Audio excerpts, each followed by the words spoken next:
அனைவருக்கும் வணக்கம். இன்னைக்கான அரசியல் அப்டேட்டில் நம்ம பார்க்க போகிறது ரொம்ப முக்கியமான ஒரு பரபரப்பான தகவல். அதாவது தற்போது பார்த்திங்க அப்படின்னா உதயநிதி ஸ்டாலினுக்கும் அன்பில் மகேஷுக்கும் இடையில் இருக்கக்கூடிய நட்பு முறிந்திருக்கிறதாக ஒரு தகவல் கசிந்திருக்கிறது. அதிலும் தன்னுடைய முகத்திலேயே முடிக்காது அப்படின்ற அளவுக்கு அவங்களுடைய நட்பில் விரிசல் விழுந்துவிட்டதா அப்படிங்கிற கேள்வி சமூக வலைதளங்களில் எழுப்பட்டிருக்கிறது. திமுகவில் இருந்து அன்பில் மகேஷ் விலகி இருக்கிறதும் சற்று முன் பெரிய பரபரப்பான விளக்கத்தை அவர் கொடுத்திருக்காரு. இது குறித்து முழுமையான தகவலோடு இன்னும் பரபரப்பான தமிழக அரசியலை பற்றி நாம் இன்றைக்கி வீடியோவில் தெரிஞ்சுக்க போகிறோம். ஸோ இந்த பதிவு உங்களுக்கு மிக பயனுள்ள விகிதத்தில் இருக்கும். வீடியோவை ஸ்கிப் பண்ணாமல் கடைசி வரைக்கும் பாருங்கள். வீடியோக்குள்ளே போகிறதுக்கு முன்னாடி இது வரைக்கும் நீங்கள் நம்ம சேனலை சப்ஸ்கிரைப் பண்ணலை அப்படின்னா உடனே சப்ஸ்கிரைப் பண்ணிக்கோங்க. அப்படியே பக்கத்தில் இருக்கக்கூடிய நோட்டிஃபிகேஷனுக்கான பெல் பட்டனையும் ப்ரெஸ் பண்ணிக்கோங்க. சரி நேயர்களே, வாங்க வீடியோக்குள்ளே போகலாம். முன்னாள் அமைச்சர் அன்பில் மகேஷ் மற்றும் உதயநிதி ஸ்டாலின் இடையேயான நட்பில் விரிசல் ஏற்பட்டிருக்கிறதாகவும் அவர் திமுகவில் இருந்தே விலக திட்டமிட்டிருக்கிறதாகவும் சமூக வலைதளங்களில் வதந்திகள் பரவி வருவதாக சொல்லப்படுது. இந்த நிலையில தான் தமிழக அரசின் அண்ணல் அம்பேத்கர் அயலக உயர்கல்வி உதவித்தொகையை பெறுவதில் மாணவர்கள் எதிர்கொள்ளும் சிக்கல்களை தீர்க்க நடவடிக்கை எடுக்குமாறு முதலமைச்சரை வலியுறுத்தி அன்பில் மகேஷ் தனது எக்ஸ் பக்கத்தில் பதிவு ஒன்று வெளியிட்டார். அரசு செயல்பாடுகளையும் கட்சி விவகாரங்களையும் தான் எப்போதும் போல இயல்பாக இணைந்து செயல்படுவது இந்த பதிவின் மூலம் வெளிப்படுத்தியதன் வழியாக தன் மீது பரப்பப்பட்ட தேவையற்ற வதந்திகளுக்கு அவர் முற்றுப்புள்ளி வைத்துள்ளதாக அரசியல் விமர்சகர்கள் கருத்து தெரிவித்து வருகின்றனர். அது மட்டும் இல்லாமல் அவருக்கும் உதயநிதி ஸ்டாலின் அவர்களுக்கும் பார்த்திங்க அப்படின்னா இடையில் ஏதேனும் மனக்கசப்புகள் அல்லது பிரச்சனைகள் ஏதேனும் எழுந்திருக்கிறதா அப்படிங்கிற கேள்வியும் பார்த்திங்க அப்படின்னா சமூக வலைதளங்களில் எழப்பட்டிருக்கிறது. இந்த விஷயம் அப்படிங்கிறத பார்க்கும் பொழுது அரசியல் வட்டாரத்தில் மிகப்பெரிய அளவில் பேசுபொருளாகி இருக்கிறது அப்படின்னு நான் சொல்லணும். இந்த விஷயம் அப்படிங்கிறத பார்க்கும் பொழுது இணையத்தில் பல்வேறு விவாதங்களையும் கிளப்பியிருக்கிறது.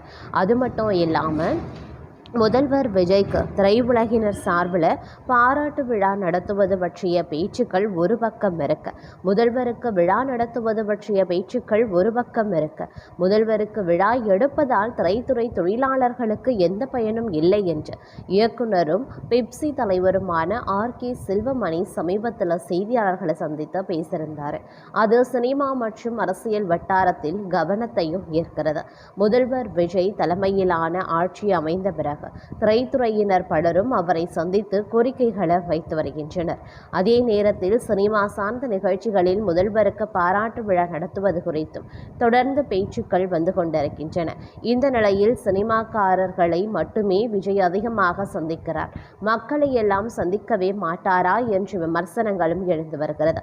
இது குறித்து RK செல்வமணி சமீபத்தில் ஒரு பேட்டியில் பேசியிருக்காரு. அதுல முதல்வருக்கு பாராட்டு விழா நடத்துவதால் திரைப்பட தொழிலாளர்களின் வாழ்க்கையில் எந்த மாற்றமும் ஏற்பட போவதில்லை. ஆனால் நாங்கள் அவருக்கு நிகழ்ச்சி நடத்தி ஏதோ ஆதாயம் தேடிக்கொள்வது போல ஏதேதோ சிலர் சொல்லி கொண்டிருக்காங்க. அதில் எந்த உண்மையும் கிடையாது. முதல்வர் விஜய் திரைப்படத்துறையினரை மட்டும் சந்திக்கிறார் என்று சிலர் சொல்கிறாங்க. அவர் ஒரு நாளைக்கு 100 பேரை சந்திக்கிறார். ஆனால் அதில் ஒரு சில சினிமா பிரபலங்களை சந்தித்ததும் அவர்கள் ஃபோட்டோக்கள் வெளியிட்டதும் அந்த ஃபோட்டோக்கள் மட்டும்தான் இணையத்தில் வைரல் ஆகிவிடுகிறது. உடனே அவர் திரை பிரபலங்களை மட்டும்தான் சந்திப்பாரா என்று என்னிடமே சிலர் கேட்கிறாங்க. முதல்வர் மற்றவர்களையும் சந்திக்கிறார், ஆனால் அவர்கள் வெளியிடும் புகைப்படங்கள் இந்த அளவிற்கு பிரபலமாகலை. அதற்கு நாங்கள் பொறுப்பாக முடியுமா? அதுபோல நாங்கள் முதல்வருக்கு பாராட்டு விழா நடத்துவதற்கு ஒரு நிகழ்ச்சி ஏற்பாடு செய்திருந்தோம். அதனால் எங்களுக்கு எந்த பிரயோஜனமோ கிடையாது. அந்த நிகழ்ச்சியை ஒளிபரப்ப ரைட்ஸ் வாங்குகிற தொலைக்காட்சிக்கு வேண்டும் என்றால் பிரயோஜனம் இருக்கும். எங்களுக்காக அரசு எந்த ஒரு சலுகைகளையும் செய்ய போறதில்லை. ஆனால் ஏற்கனவே இதுவரைக்கும் நாங்கள் எங்களுடைய தன்னுடைய சம்பாத்தியத்தில் 40 பைசா அரசுக்கு வரியாக கொடுத்து கொண்டிருக்கும். அதை இப்போதைய அரசு 30 பைசாவாக மாற்றியிருக்கிறது.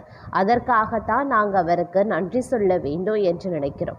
உடனே எல்லோரும் எங்களுக்கு அரசு எந்த சலுகையும் செய்துவிட்டது என்று நினைக்க வேண்டாம்.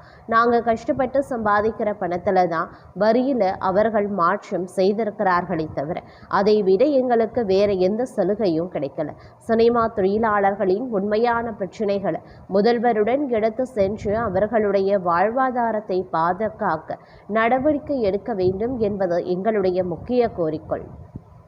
திரைத்துறையை வெளியில இருந்து பார்க்கும்போது நடிகர்கள், இயக்குநர்கள், தயாரிப்பாளர்கள் என வெளிச்சத்தில் இருப்பவர்கள் மட்டுமே கண்ணுக்கு தெரிகிறார்கள். ஆனால் ஒரு திரைப்படம் உருவாக அவர்களுக்கு பின்னால் ஆயிரக்கணக்கான தொழிலாளர்கள் இருக்காங்க. அவர்களுடைய வேலை தொடர்ந்து இருக்கிறதா? வருமானம் எப்படி இருக்கிறது? வயதான பிறகு அவர்களுக்கு என்ன பாதுகாப்பு இருக்கிறது? மருத்துவம் மற்றும் குடும்ப வாழ்வாதாரம் எப்படி இருக்கிறது என்பதுதான் முக்கியமான கேள்வி. இந்த பிரச்சனைகளுக்கு தீர்வு கிடைக்க வேண்டும் என்பதற்காகத்தான் நாங்கள் அரசிடம் பேச வேண்டும் என்று முயற்சி செய்கிறோம் என பேசியிருந்தார். அப்போது இயக்குனர் சேரன் உள்ளிட்டோர் திரைத்துறையிற்கு தனியான நடவடிக்கை தேவை என்றும் வலியுறுத்தி இருக்கிறார்கள் அப்படின்னு கோரப்பட்டிருக்கிறது. அது மட்டும் இல்லாமல் தற்போதைய அரசியல் விவகாரம் அப்படிங்கிறது நாளுக்கு நாள் சூடுபிடிக்க ஆரம்பித்திருக்கிறது அப்படின்னே கூட சொல்லலாம். விஜய் அவர்களினுடைய அதிரடியான நடவடிக்கை அப்படிங்கிறது மிகப்பெரிய அளவில் பார்க்கப்பட்டு வருகிறது. அதிலும் சென்னையில் நடைபெற்ற வெற்றி தமிழ்நாடு முதலீட்டாளர்கள் மாநாடு 1 மணி நேரம் 20 நிமிடங்கள் நிறைவடைந்திருக்கின்றன. சரியாக காலை 11 மணிக்கு தமிழ்தாய் வாழ்த்துடன் தொடங்கிய இந்த நிகழ்ச்சி மதியம் 12:20 மணிக்கு தேசிய கீதத்துடன் முடிவடைந்தது. இந்த முதலீட்டாளர்கள் மாநாட்டில் முதல்வர் விஜய் முன்னிலையில் 97 புரிந்துணர்வு ஒப்பந்தங்கள் கையெழுத்தாகியிருக்கின்றன. அதேபோல் இந்த முதலீட்டாளர்கள் மாநாட்டிற்கு செய்தியாளர்கள் அனுமதிக்கப்படல. சென்னையில் வெற்றி தமிழ்நாடு முதலீட்டாளர்கள் மாநாடு நடந்து முடிந்திருக்கிறது. காலை 11 மணிக்கு தொடங்கிய இந்த முதலீட்டாளர்கள் மாநாடு மூலமாக மொத்தம் ரூபாய் 67,452 கோடி முதலீடுகள் ஈர்க்கப்பட்டு 97 புரிந்துணர்வு ஒப்பந்தங்கள் கையெழுத்தாகியிருக்கிறது. இதன் மூலமாக 1,06,998 பேருக்கு வேலை வாய்ப்புகள் கிடைக்கும் என்று தெரிவிக்கப்பட்டுள்ளது. தாவேக்கு ஆட்சி அமைந்து முதலீட்டாளர்கள் மாநாடு அப்படிங்கிறதுனால மிகப்பெரிய எதிர்பார்ப்பு இருந்தது. ஆனால் வெறும் 1.20 மணி நேரம் மட்டுமே இந்த மாநாடு நடைபெற்றது. ஜெர்மனியின் பிட்சர் நிறுவனம் ரூபாய் 300 கோடி முதலீடும், ஜப்பானின் ஒய்கே நிறுவனம் திருவாரூரில் ரூபாய் 1,651 கோடி முதலீடும், ஜெர்மனியின் டாம்ப்ளர் நிறுவனம் ரூபாய் 4,000 கோடி முதலீடும் செய்திருப்பதாக தெரிவிக்கப்பட்டுள்ளது. அதேபோல் பிரான்ஸ் நாட்டின் சென்ட் கோபைன் நிறுவனம் ரூபாய் 2,000 கோடி முதலீடும் செய்துள்ளதாக அறிவிக்கப்பட்டுள்ளது. ராமநாதபுரத்தில் ஃபீனிக்ஸ் கோத்தாரி நிறுவனம் ரூபாய் 1,000 கோடி முதலீடு செய்துள்ளது. ஈவி தயாரிப்பில் லூகாஸ் டிவிஎஸ் நிறுவனம் ரூபாய் 2,500 கோடி முதலீடு செய்ய உள்ளது. அதேபோல் அக்னிகுல் காஸ்மோஸ் ரூபாய் 400 கோடியும், ஸ்கை ரூட் ஏர்ஸ்போர்ட்ஸ் ஆகிய 2 நிறுவனங்களும் தூத்துக்குடியில் ரூபாய் 400 மற்றும் 250 கோடிகள் முதலீடு செய்கின்றன. தூத்துக்குடியில் லைன்ஸ் ஹவுஸ் கிரீன் என்ற நிறுவனம் ரூபாய் 10,000 கோடியும் டேட்டா சென்டர் அமைக்க உள்ளதாக தெரிவிக்கப்பட்டுள்ளது.